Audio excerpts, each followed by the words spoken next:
He'll be famous, a legend. I wouldn't be surprised if today was known as Harry Potter Day in future. There will be books written about Harry. Every child in our world will know his name.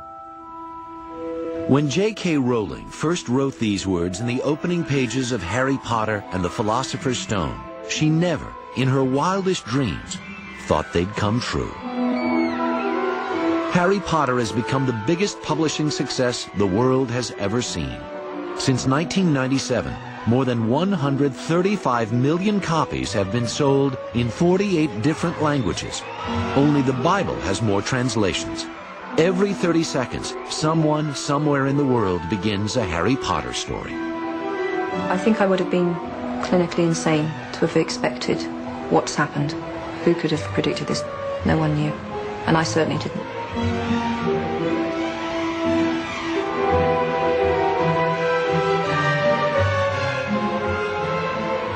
Just a few years ago, J.K. Rowling was broke and jobless, a single mother who spent her afternoons writing in Edinburgh coffee shops while her baby slept. Today, she is rich and famous, the most popular children's author on the planet. 'Cause it's witchcraft, wicked witchcraft. The Potter books she created have all been international bestsellers, and the first Harry Potter movie was a blockbuster success. Her legions of fans are desperate for the next installment of the boy wizard's adventures. But it's J.K. Rowling's story that is the most amazing of all. Only now has she agreed to tell it in her own words. A lot of rubbish has been written. Not necessarily malicious rubbish, but things get exaggerated and distorted. And I just thought maybe the moment has come just to say how it happened, truthfully, and then I can at least go easy to my bed and think, well, the truth's out there, and people can take it or leave it.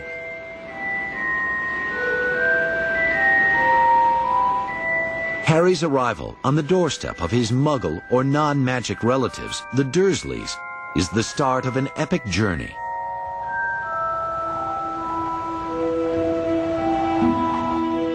Harry grows up thinking he's just an ordinary boy, until he finds out that in the wizard world his name is legendary, and he's destined to attend Hogwarts School of Witchcraft and Wizardry.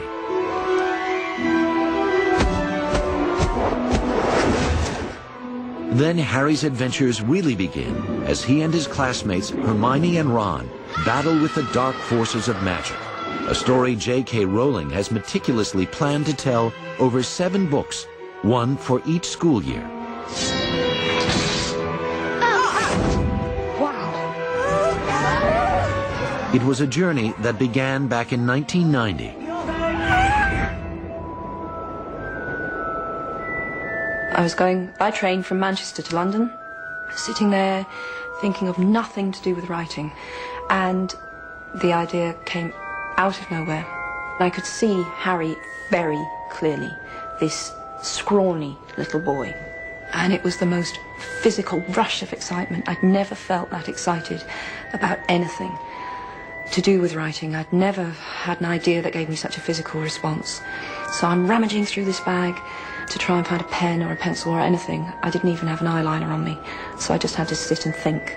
And for 4 hours, because the train was delayed, I had all these ideas bubbling up through my head. Harry was small and skinny, with brilliant green eyes and jet-black hair that was always untidy. He wore round glasses, and on his forehead was a thin, lightning-shaped scar. I can't describe the excitement to someone who doesn't write books, except to say it was that incredibly elated feeling you get when you've just met someone with whom you might eventually fall in love. That was the kind of feeling I had getting off the train, as though I'd just met someone wonderful and we were about to embark on this wonderful affair. That kind of elation, that light-headedness and the excitement. And so I got back to my flat in Clapham Junction and started writing. And I've now been writing for 10 years, so it's been a good affair.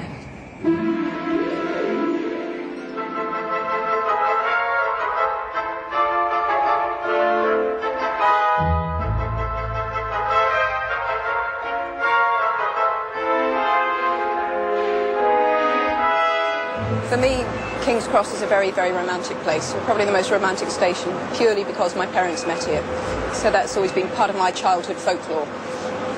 My dad had just joined the Navy, my mum had just joined the Wrens. They were both travelling up to Arbroath in Scotland from London, and they met on the train pulling out of King's Cross. So I wanted Harry to go to Hogwarts by train. I just love trains, I'm a bit nerdy like that. And obviously, therefore, it had to be King's Cross. Excuse me, sir. Can you tell me where I might find platform 9 3/4? 9 3/4? Think you're being funny, do you?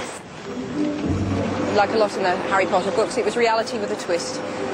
I wanted to find another entrance to the magical world, but I didn't want a kind of time warp thing. I like the entrances to be places that you can only find if you have the knowledge. So anyone who ran at the barrier with enough confidence would be able to break through onto this platform between platform 9 and platform 10. It's best do it at a bit of a run if you're nervous. Good luck.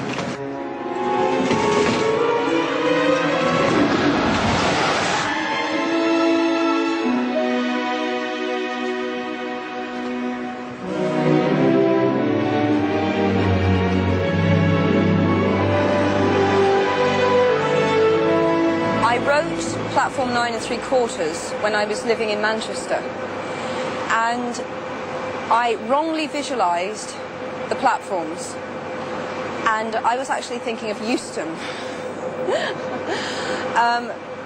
So anyone who's actually been to the real platforms 9 and 10 in King's Cross will realise they don't bear a great resemblance to the platforms 9 and 10 as described in the book.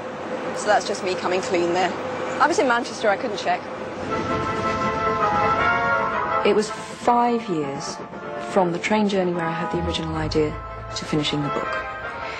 And during those 5 years, this mass of material was generated, some of which will never find its way into the book, will never need to be in the books. It's just stuff I need to know for my own pleasure, partly for my own pleasure and partly because I like reading a book where I have the sense that the author knows everything. They might not be telling me everything, but you have that confidence that the author really knows everything. Okay, so this is, to the untrained eye, might look like a pile of waste paper, but this is 10 years' work. As you can see, I file meticulously, and I know where every single piece of paper is. But I've dragged out a few bits and pieces. So this is the name of everyone in Harry's year.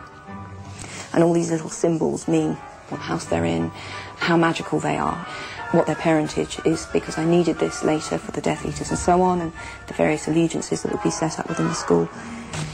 I like this.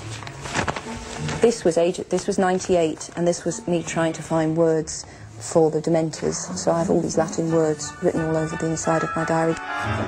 I used to cover just about anything with writing, as you can see.